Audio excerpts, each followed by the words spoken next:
మన ప్రభువును రక్షకుడైన యేసుక్రీస్తు నామంలో మీకు శుభములు వందనములు తెలియజేస్తున్నాను. అనుదిన ధ్యానమునకు స్వాగతం. ద్వితీయోపదేశకాండము 16వ అధ్యాయం ఈ దినం మన ధ్యానాంశంగా ఉంది. ఈ అధ్యాయం అంతా చెప్పబడిన విషయాలనే తిరిగి జ్ఞాపకం చేస్తూ రాయబడింది. అదేంటంటే మొదటి 8 వచనాలు పస్కా పండుగకు సంబంధించి తిరిగి జ్ఞాపకం చేస్తున్నాడు. 9వ వచనం నుండి 12వ వచనాల వరకు వారముల పండుగ గతంలో ఎలా ఆచరించాలి, ఎందుకు అది బోధించబడింది. మనం కూడా ప్రత్యేక అంశాలుగా వాటిని ధ్యానం చేసాం. తిరిగి ఇది నువ్వు ఇలాగ ఆచరించాలి, ఇలా చేయాలి అని స్మరణకు తెస్తున్నాడు. ఇక మూడో విషయము 13వ వచనం నుంచి 17వ వచనం వరకు గుడారాల పండుగ. అవి ఎంతో ప్రాముఖ్యమైనటువంటి కట్టడలు కనుక, నియమాలు కనుక అందుకే పదే జ్ఞాపం చేస్తున్నాడు.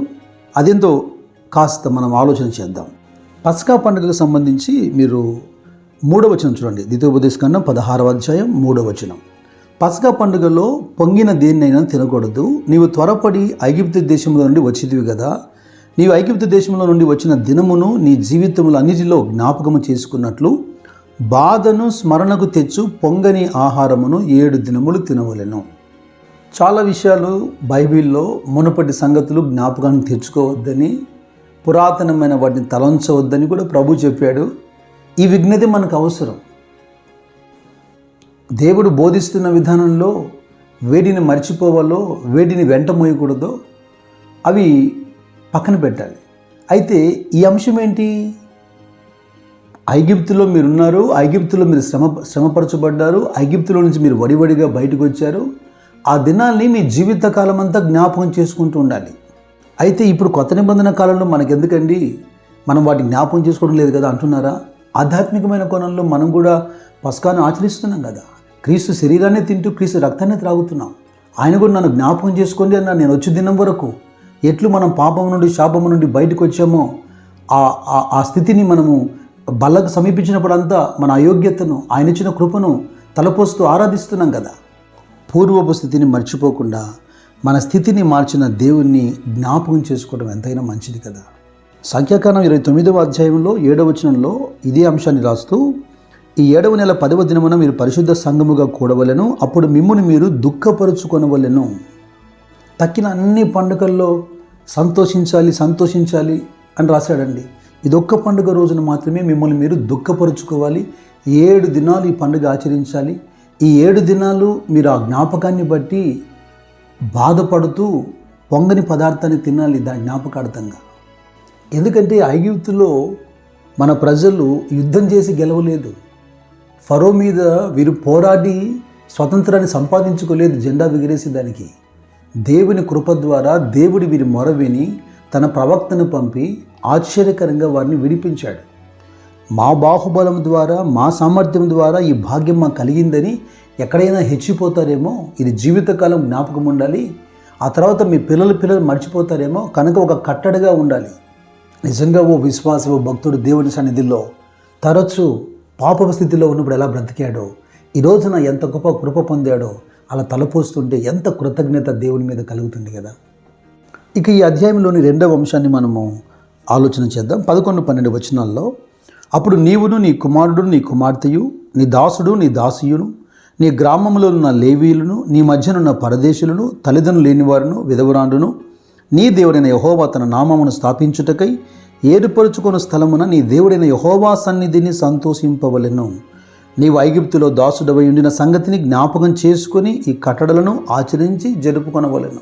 పస్కా పండుగల్లో దుఃఖపడేదానికైనా కారణం కూడా ఐగుప్తులో దాస్యములో ఉన్నామన్న సంగతి జ్ఞాపకం తెచ్చుకోవాలి. ఇక తక్కిన పండుగల్లో సంతోషించే సమయంలో కూడా ఐగుప్తులో ఒకప్పుడు నేను దాసుడిగా ఉన్నాను అన్న సంగతి తప్పకుండా జ్ఞాపకం తెచ్చుకోవాలి. ఎందుకంటే చాలా సందర్భాల్లో ఆధ్యాత్మికమైన విషయాల్ని బట్టి కూడా సంతోషించడం భౌతికంగా మారిపోతుంది. మీరు బాగా గ్రహించండి, బాగా అర్థం చేసుకోండి. ఆధ్యాత్మికమైన విషయాలు, దేవుని ఆరాధించటం, దేవుని సంబంధమైన కార్యక్రమాలు చేయటం కూడా భౌతిక సంబంధమైన ఉల్లాసాలతో నింపబడుతుంది.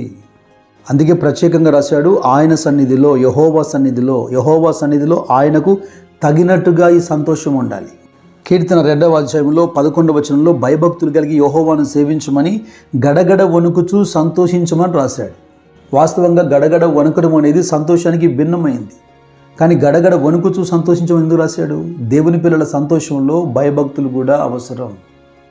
మీకు సంతోష కారణమైన ఏ విషయాల్లోనైనా ఇదిగో మీ కుమారుడు, మీ కుమార్తె, వారితో పాటు మీ పనివారిని మర్చిపోవద్దు. వారితో పాటు లేవీయుడు అని రాశాడు. నీ ఇంట జరిగే ఆ సంతోషంలో నీ సేవకుని మర్చిపోవద్దు. మరి ప్రత్యేకంగా తల్లిదండ్రులు లేని అనాథులను, విధవరాన్లు అందులో ఉండేట్టుగా జాగ్రత్త పడు. ఇది ఆశీర్వాదకరమైంది, యెహోవా కోరుకున్న సంతోషం.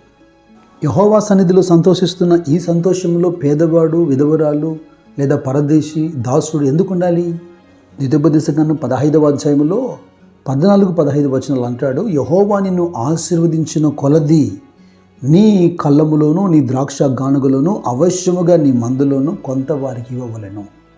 ఈ అంశాలని ధ్యానిస్తున్నప్పుడు మెరుగైన జీవన ప్రమాణాన్ని మనలో చూడాలన్నది దేవుని యొక్క ఆకాంక్షలా కనబడుతుంది. అయితే ఇందులో మనకు సునాదం కూడా కనబడుతుంది. ఇలాగా 49 సంవత్సరాల తర్వాత 7x7 ఆ 50th ఇయర్లో అది ఒక జూబిలీగా సెలబ్రేట్ చేస్తూ ఏ విధంగా రుణములు క్షమించాలో ఆ కట్టడి కూడా మనం చూసాం. మత్తయి సువార్తలో ప్రభు ఒక మంచి ఉదాహరణ చెప్పారు కదా. 18వ అధ్యాయంలో 21-34 వచనాల్లో ఒకడు అచ్చున్నవాడు తన యజమాని దగ్గరికి వెళ్ళి, నన్ను క్షమించండి, నన్ను మన్నించండి, నా భార్య పిల్లల్ని మీరు పట్టుకొని పోవద్దు, నన్ను చెరసాల్లో వేయించవద్దు, కొంత మట్టుకు నాకు సమయం అని వేడుకున్నప్పుడు అతను రుణాలన్నింటినీ క్షమించేశాడు అతని మీద దయగలిగి. అయితే వీడు బయటికి వెళ్ళిన తర్వాత వీనికి తనకంటే చాలా తక్కువ మోతాదులో అప్పున్న ఒకరిని చూసి వాడిని బంధించి చెరసాలకు అప్పగించాడు. ఈ విషయాన్ని తెలుసుకున్నటువంటి యజమాని ఏం చేశాడు? వాడిని పిలిపించి వాడిని కొట్టి తిరిగి వాడిని చెరసాలకు అప్పగించాడు. అంటే తాను క్షమించబడ్డాడు కానీ తన పట్ల అపరాధం ఉన్న వాడిని క్షమించలేకపోయాడు వాడు. ఈ నూతన సంవత్సరంలో మీ పట్ల చిన్న చిన్న అపరాధాలు, పొరపాట్లు తెలిసి తెలియక ఎలా చేసినా పర్వాలేదు, ప్రభు మనతో మాట్లాడుతుండగా దేవుని బిడ్డలుగా ఆ రాయాలిటీని కలిగి ఉండేట్లుగా మనమే వారిని ముందు క్షమించేద్దాం. ఇక చివరిగా ద్వితీయోపదేశకాండం 16వ అధ్యాయంలో దేవుడు జ్ఞాపకం చేస్తున్నటువంటి ఈ గుడారాల పండుగ ఉందే, 15 నుంచి చదువుదాం. నీ దేవుడైన యెహోవా నీ రాబడి అంతట్లోనూ నీ చేతి పనులు అన్నిట్లోనూ నిన్ను ఆశీర్వదించును గనక యెహోవా ఏర్పరచుకున్న స్థలమును నీ దేవుడైన యెహోవాకు 7 దినములు పండుగ చేయవలెను, నీవు నిశ్చయముగా సంతోషింపవలెను. అయితే ఈ పండుగలో 17వ వచనం చూడండి, వారు వట్టి చేతులతో యెహోవా సన్నిధిని కనబడక నీ దేవుడైన యెహోవా నీకు అనుగ్రహించిన దీవెన చొప్పున ప్రతి వాడును తన శక్తి కొలది ఇయ్యవలెను.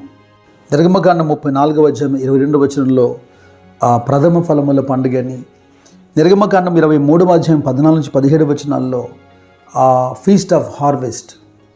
ఇప్పటికీ కొన్ని మెయిన్ లైన్ చర్చెస్లో ఈ కృతజ్ఞత అర్పణల పండుగ జరుగుతూ ఉంటుంది, మనం చూస్తూ ఉంటాం.